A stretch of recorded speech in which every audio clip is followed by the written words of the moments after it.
नमस्कार।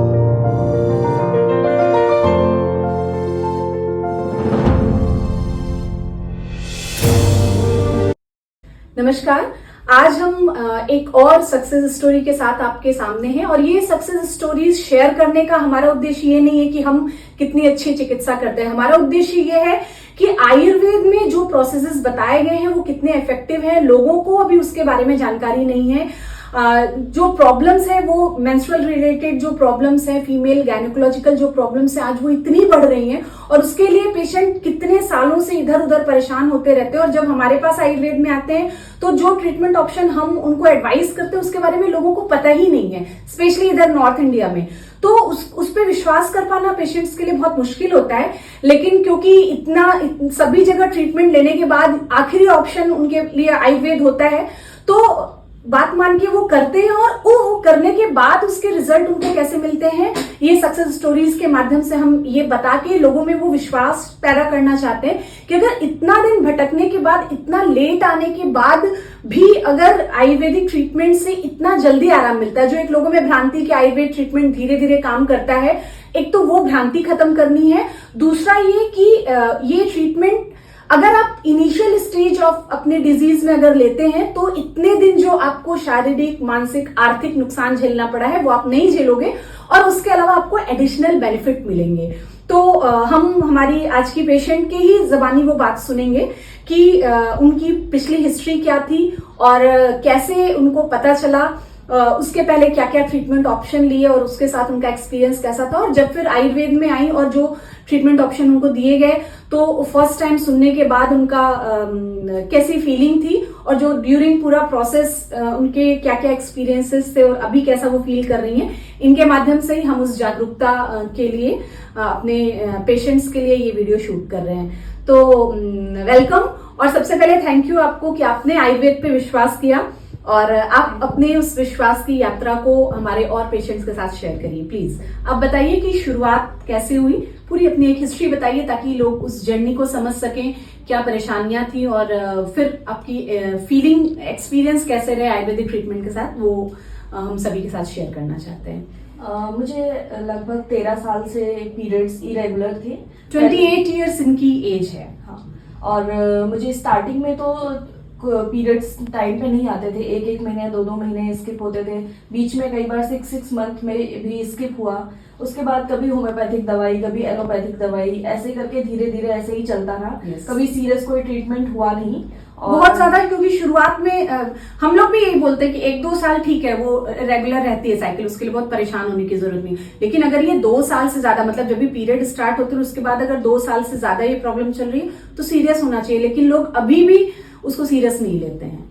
एक्चुअली मुझे जानकारी भी नहीं थी इसके बारे में। जानकारी नहीं है, इरेगुलर है, ये प्रॉब्लम है, ऐसा नहीं होना चाहिए। कई बार ऐसा फील होता था कि ठीक है, नहीं हो रहा, अच्छी बात है। यस, ये बहुत सारे पेशेंट नहीं हो रहा है। यस। तो वो धीरे धीरे करके मेरा वेट भी इंक्रीज होना शुरू हुआ। मेरा स्टार्टिंग में ग्रेजुएशन के टाइम पे 38 kg वेट था, फिर वो इंक्रीज होते होते 52, ये अभी के टाइम में 56, 57। जब हमारे पास आप आई थी जून 2024 में, तो 58 kg के वेट में आप आई थी। जी, ठीक है।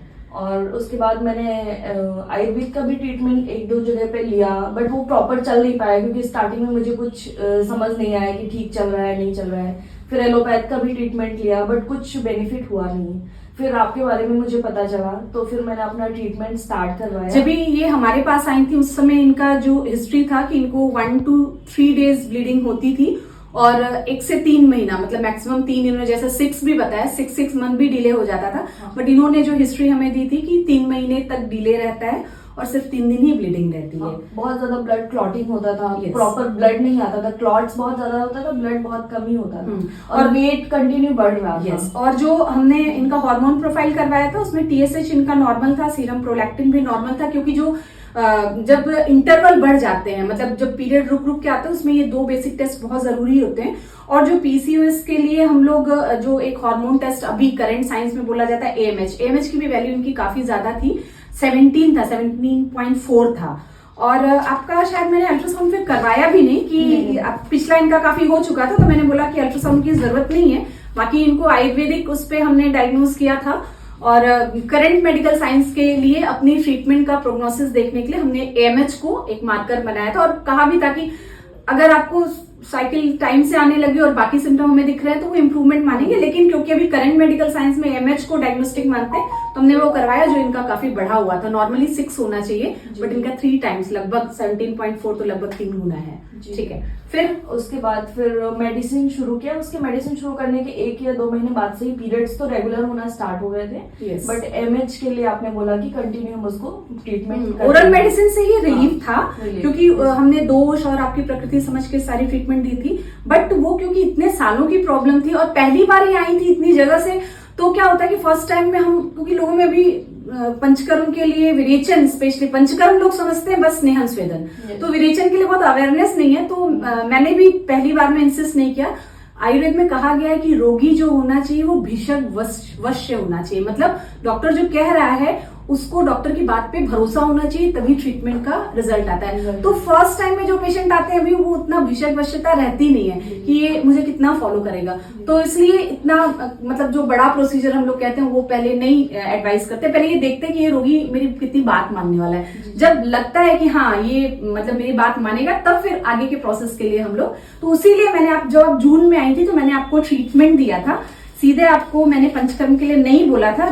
मैं ये बात मैंने कही थी कि प्रॉब्लम बहुत ज्यादा है और हम इसमें आगे देखेंगे, लेकिन पहले 1 महीना में लगभग सभी पेशेंट पे पहले ओरल मेडिसिन ही देती हूँ, ये देखने के लिए कि ये पेशेंट कितना आयुर्वेद पे भरोसा कर रहा है, कितना मेरे पे भरोसा कर रहा है और कितना मेरे पास टिकने वाला है, इसलिए मैंने आपको तुरंत विरेचन के लिए नहीं बोला था।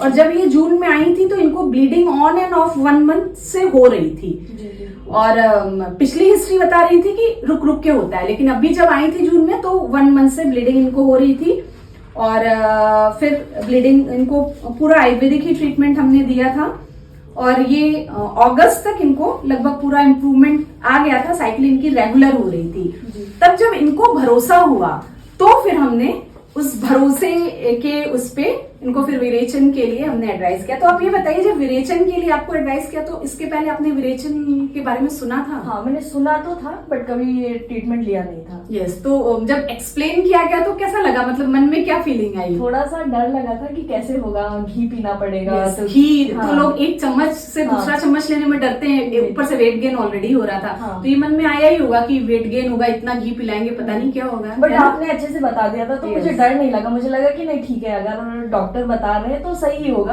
क्योंकि लास्ट ऑप्शन था। हाँ, और क्योंकि फेथ थोड़ा बढ़ चुका था ऑलरेडी, 2 महीने ही ट्रीटमेंट लेने पे आपकी साइकिल रेगुलर हुई थी, तो वो फेथ फैक्टर ने भी काम किया था। और आयुर्वेद में कहा ही गया कि फेथ अगर नहीं होगा तो वो ट्रीटमेंट काम नहीं करती है। आढ़्यो रोगी भिषक वश्यो ज्ञापको सत्ववानपी, रोगी के भी लक्षण बताए गए कि रोगी कैसा होना चाहिए। आढ़्य का मतलब अमीर नहीं, आढ़्य का मतलब कि वो उसको जो बोला जाए वो कर पाने में समर्थ हो, उसके पास वो सारी चीजें। अब मैंने बता दिया कि आपको ये सारी चीजें करनी है, अब आप कर पाने में ही समर्थ नहीं है, आपके पास जो चीजें टाइम भी मनी है, आप कहेंगे मेरे पास हमारे पास टाइम ही नहीं है, तो फिर वो ट्रीटमेंट आपके लिए नहीं है और वो रोगी हमारे लिए नहीं है। तो आढ़्य रोगी, वो आपने बोला कि मैं टाइम दूंगी, क्योंकि शायद वो आपकी मजबूरी रही होगी, क्योंकि 10 साल से आप झेल रही थी, तो आप आढ़्य थी, आपके पास टाइम था।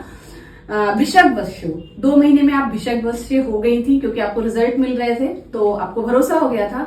ज्ञापक मतलब अपनी प्रॉब्लम और अपनी इंप्रूवमेंट को समझ सके कि आपको क्या दिक्कत है। अगर हम आपसे पूछ रहे हैं तो आपको समझ में आना चाहिए कि हाँ मेरे बॉडी में क्या, बहुत सारे लोग हमें समझ ही में नहीं आ रहा, आपकी बॉडी में चीजें हो रही है, आपको अपनी बॉडी के लिए अवेयर होना पड़ता है। तो जो अपनी बॉडी के लिए अवेयर, जितना अवेयर होगा आयुर्वेद उतना अच्छा उस पर काम करता है। और सत्ववानपी, सत्व मतलब मन, जो कहते हैं ना विल पावर, आयुर्वेद में कहा गया कि अगर आपका विल पावर है, और इसको अभी वेस्टर्न मेडिकल साइंस भी मानता है कि हमारा विल पावर मेडिसिन से ज्यादा काम करता है। अगर विल पावर है कि नहीं मुझे ठीक होना है, तो आपका पूरा बॉडी सिस्टम उसी तरीके से काम करना शुरू कर देता है। और डिप्रेशन को सबसे खराब बोला गया है आपकी इम्यूनिटी को खराब करने वाला।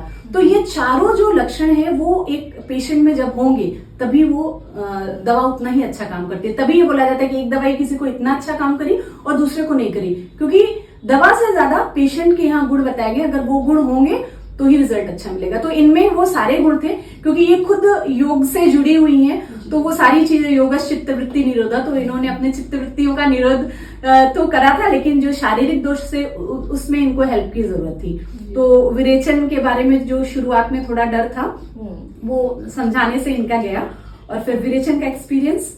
और कुछ जैसे प्रॉब्लम भी होता था, बीच में घी पीने में प्रॉब्लम हो रहा है, वो मेल्ट कैसे करके पीना है, तो बीच में आप लोग सपोर्ट भी कर रहे थे, तो Yes. इस वजह से कोई प्रॉब्लम नहीं हुआ। और प्रोसेस भी बहुत अच्छे से हो गया, विरेचन वाले दिन भी। अच्छा, जो एक वेट गेन का डर रहता है, वेट गेन हुआ घी लेते समय? नहीं हुआ, बल्कि और नहीं, कम लूज हुआ। वेट कम हुआ। Yes yes. और फिर विरेचन के बाद के एक्सपीरियंस बताइए, जो प्रॉब्लम के लिए आप आई थी उसमें आपको कैसा चेंजेस हुआ, और उसके अलावा कोई अदर और फीलिंग हुई तो वो भी हमारे दर्शकों के साथ शेयर करिए। विरेचन के बाद तो बहुत लाइट फील हुआ, कुछ 1-2 दिन तक तो भूख ही नहीं लग रही थी और ज्यादा खाना भी नहीं था, क्योंकि डाइट रिस्ट्रिक्शन हम लोग हाँ। करवाते हैं और वो करना ही पड़ता है, वो आपके बॉडी रिजुविनेशन के लिए जरूरी होता है, तो उसको फॉलो करना होता है। तो बहुत एकदम लाइट फील हुआ और धीरे धीरे करके वेट और कम होना शुरू हो गया था विरेचन करने के बाद। यस।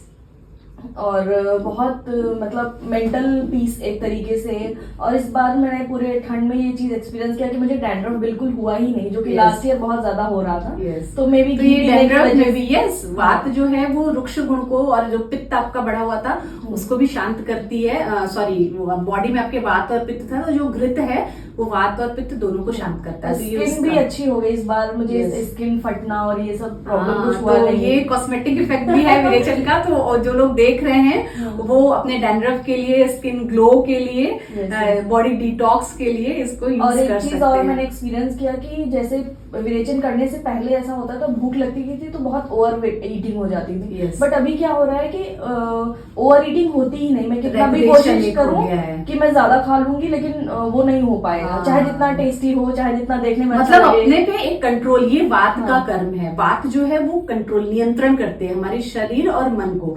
तो जो विरेचन से आपका जो वात कंट्रोल हुआ है उसने आपके मन पे भी नियंत्रण किया है। तो मतलब फिजिकल और मेंटल दोनों कंडीशन के लिए विरेचन बहुत अच्छा है। तो विरेचन को सिर्फ ये नहीं समझना है कि बस पीरियड्स की प्रॉब्लम के लिए। विरेचन अगर आप करवाते हैं तो आपको एडिशनल बेनिफिट मिलेंगे, कॉस्मेटिक बेनिफिट मिलेगा, साइकोलॉजिकल बेनिफिट मिलेगा। तो मतलब Body एक तीर cleansing, से यस, हाँ। एक तीर से कई निशाने लगते हैं, ये विरेचन का बेनिफिट है। तो अभी आज ये फॉलोअप के लिए आई हैं, सिम्टम्स अभी रिलीफ है जैसा कि इन्होंने बताया। तो हम देखने वालों को भी इस बात के लिए प्रेरित करना चाहते हैं। और आयुर्वेद में बोला गया है, अभी हम इनका फिर से एक बार शरद ऋतु में, जब ये आई थी तब तो डिजीज कंडीशन थी, तो आयुर्वेद में बोला गया स्वस्थ व्यक्तियों को भी अपने बॉडी को रिजुविनेट, क्लींजिंग करनी चाहिए दोषों के हिसाब से। तो शरद ऋतु में पित्त जो दोष है वो बढ़ता है और नेचुरली सबको विरेचन करवाना चाहिए। तो अभी हम लोग प्लान कर रहे हैं कि इनका शरद ऋतु दिवाली के आसपास पहले वाला जो टाइम होता है उसमें हम विरेचन प्लान करेंगे। और ये अभी इस बार खुशी खुशी तैयार है कि इनको डबल बेनिफिट मिलेंगे।